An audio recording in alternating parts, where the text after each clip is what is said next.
La verdad que nunca he sabido cómo empezar algo que atrape al espectador. Es difícil para mí hacer un saludo que no suene forzado o ya puestos terminar una conversación. Estaba pensando en esto cuando se me ocurrió, ¿qué coño estabas haciendo cuando empezó esta crisis? ¿Qué harás cuando termine?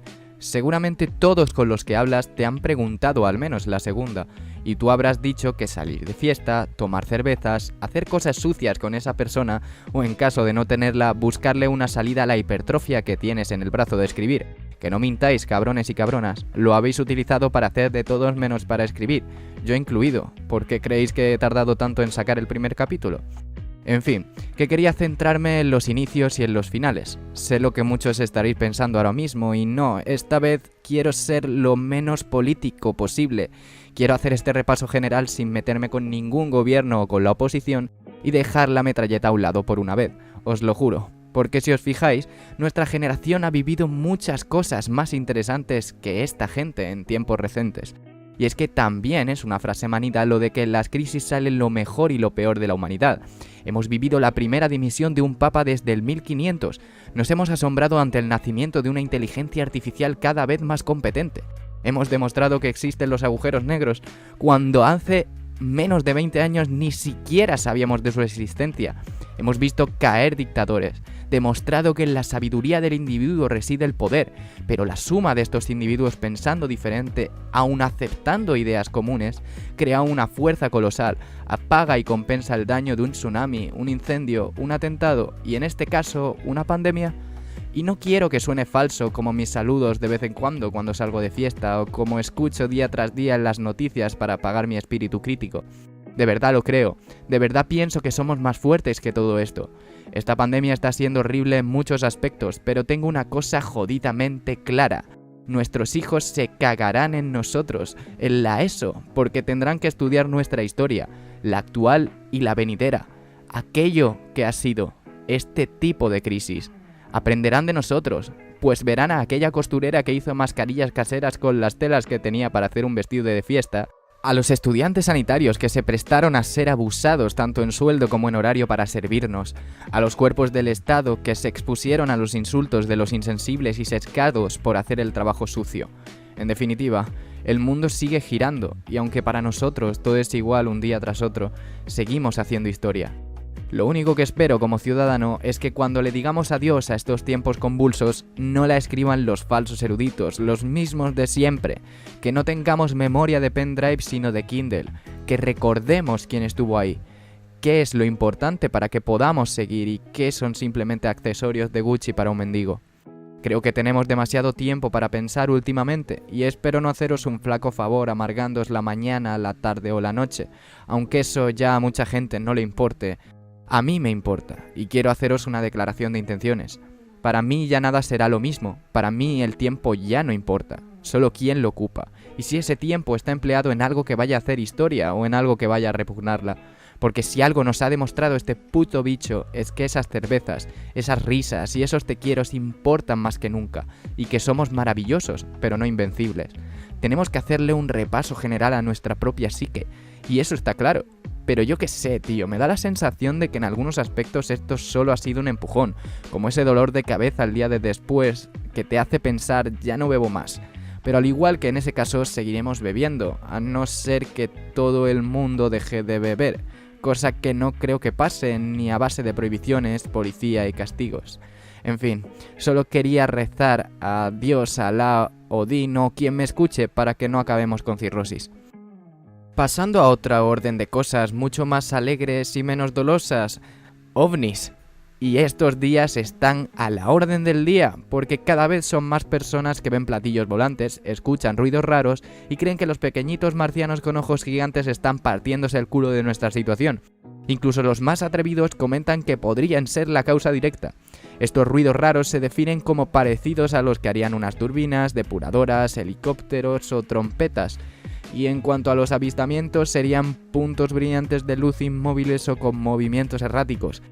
Esto está sucediendo no solo en España, sino en puntos más distantes del planeta como Latinoamérica y Estados Unidos simultáneamente. Aquellos que están viendo este podcast en YouTube o Instagram TV estarán viendo ahora mismo esos metrajes. Hay diversas explicaciones sobre la mesa, aunque yo voy a dar la de la NASA, o más bien llamada oficialista, porque me parece que es la más adecuada. Y es que es un fenómeno llamado cielo moto, bastante común y capaz de escucharse de forma tan clara por el silencio que reina en nuestras calles. ¿Qué cojones es? Yo tampoco tenía ni idea, pero haciendo un pequeño trabajo de investigación en San Google podemos encontrar que podría producirse por el impacto de erupciones solares o meteoritos y otros cuerpos celestes en nuestra atmósfera. Nuestra atmósfera, joder, qué bien hablo. Y vosotros me diréis, ¿y las lucecitas qué cojones son? Bueno, aquí también hay cierto consenso con eso, ya que el travesillo de Elon Musk, CEO y fundador de SpaceX, habría lanzado una serie de satélites llamados Starlinks, destinados a crear una constelación de satélites de Internet que dé banda ancha de forma planetaria y a bajo coste. Wow, sinceramente en este punto me parece mucho más interesante este hecho que el más discutible avistamiento de los antes mencionados marcianitos verdes. Imaginaos tener cobertura mundial. Impresionante. Lo que me lleva a un asunto que me lleva rondando la cabeza durante un tiempo y que también está a la orden del día, aunque quiero darle un pequeño matiz. No es nuevo en el gobierno chino, pues es una dictadura. Pero con todo este tema del coronavirus, los gobiernos supuestamente democráticos están teniendo excusas más que suficientes para controlar ya no solo nuestras búsquedas, que viene de antes, sino nuestra localización. Y no me malinterpretéis, considero que en esta situación es necesario coartar algunas libertades por un bien común. Pero ¿cuándo dejarán de hacerlo? ¿Dejarán de hacerlo? Sería un instrumento muy útil en la persecución del crimen en situaciones como estas en las que un control casi típico de Gran Hermano salva miles de vidas, de personas que podrían estar en peligro. Pero de nuevo, es una excusa perfecta para que se convierta en un precedente. Creo que no nos damos cuenta del poder y la influencia que esto puede tener en nuestras vidas y nuestra intimidad. No porque el gobierno le importe una mierda a dónde vas o con quién andas o si le envías una foto en pelotas a alguien como individuo, sino por números, en Big Data, cantidades de información masivas que se utilizan en publicidad, política, programas de televisión e incluso para hacer que un McDonald's en determinado sitio funcione. A partir del escándalo de Facebook con Cambridge Analytica, Google cambió sus políticas de privacidad en las páginas web y cambiaron sus políticas de privacidad estas páginas web a su vez y ahora están obligadas a mostrar que están utilizando cookies para rastrear tus búsquedas, contactos, imágenes, con quién hablas, etcétera, etcétera. Me parece terrorífico, pues aunque esto es así y no quiero ser agorero, más tarde que pronto nos daremos cuenta de que más de un país supuestamente transparente utiliza este tipo de técnicas para tener a la masa cogida por los huevos, con fines políticos y mediáticos, con lo bien que les va a Estados Unidos y a China con ellos, y lo poco que se esfuerzan en ocultarlo, no me extrañaría ni un pelo que esto fuese así. Ya Australia implantó un filtro en 2009 que restringía páginas a los usuarios que se conectaban desde sus servidores. Y vosotros pensaréis que serían páginas como el ISIS o algo así, pero no. Eran páginas, en muchos casos, que no tenían nada de que pudiera ser malo para la sociedad, como podrían ser páginas pornográficas. ¿Y es el precio que tenemos que pagar demasiado caro? ¿Cuánto cuesta la intimidad? Por lo visto, millones de dólares. Según Business Insider, nuestros datos valdrían alrededor de $20 de media en Facebook, $8 de media en Twitter, $3 de media en Snapchat y $7 en Instagram. Entre $40 y $50 en Google. Todo esto por usuario. Les sale rentable, ¿verdad? Y esto, amigos y amigas, no es una conspiración, no son platillos volantes. Porque ¿quién necesita extraterrestres cuando la realidad supera con creces a la ficción? Al igual que este 14 de mayo, el día de la fundación de nuestra Segunda República aquí en España, que ya que he dicho que no me voy a centrar en políticas, no será esta la ocasión en la que me mojaré y diré mi opinión sobre si república esto, monarquía lo otro, sino que en Twitter, como siempre, se ha hecho una recreación bastante contemporánea de lo que fue la guerra civil, acusando a unos y a otros de fachas y rojos, de tú contra mí. Por suerte, no ha habido tiros, aunque las palabras a veces puedan hacer el mismo daño. Y que los dos bandos tienen pocas perspectivas en mantener cualquier tipo de debate sano para llegar a un consenso, o al menos intentar suavizar posturas. sacando a la URSS o a Franco a pasear sin miramientos por chicos y chicas de nuestra edad, que la única guerra que hemos vivido ha sido la de una partida ocasional de Clash Royale o derribar algún que otro nexo. ¿No nos damos cuenta que precisamente por esta comodidad que tenemos ahora lucharon nuestros bisabuelos? Me parece ridícula esta pugna por la supremacía moral que da la pertenencia a un determinado grupo y el emborronamiento que se le da a la palabra facha y rojo, que definido por la RAE sería alguien de carácter totalitario y nacionalista, y aquella persona que tiene una ideología política de izquierdas más bien comunista. Y es que alguien derechista no tiene por qué ser fascista, ni alguien izquierdista tiene por qué ser comunista.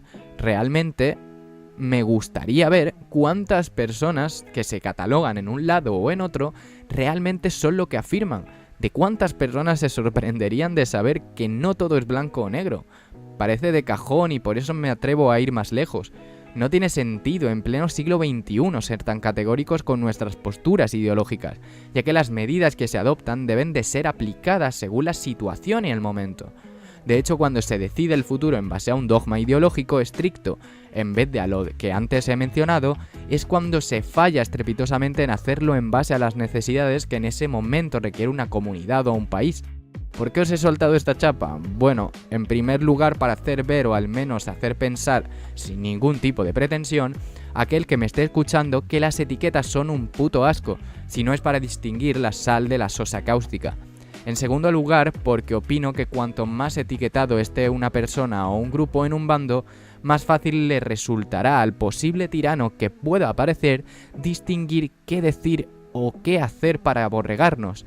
Y en tercer lugar, porque sinceramente, aunque sea utópico y prácticamente imposible de aceptar cuando estamos equivocados, sería enriquecedor poder llegar a puntos comunes y matizar nuestras posturas más a menudo.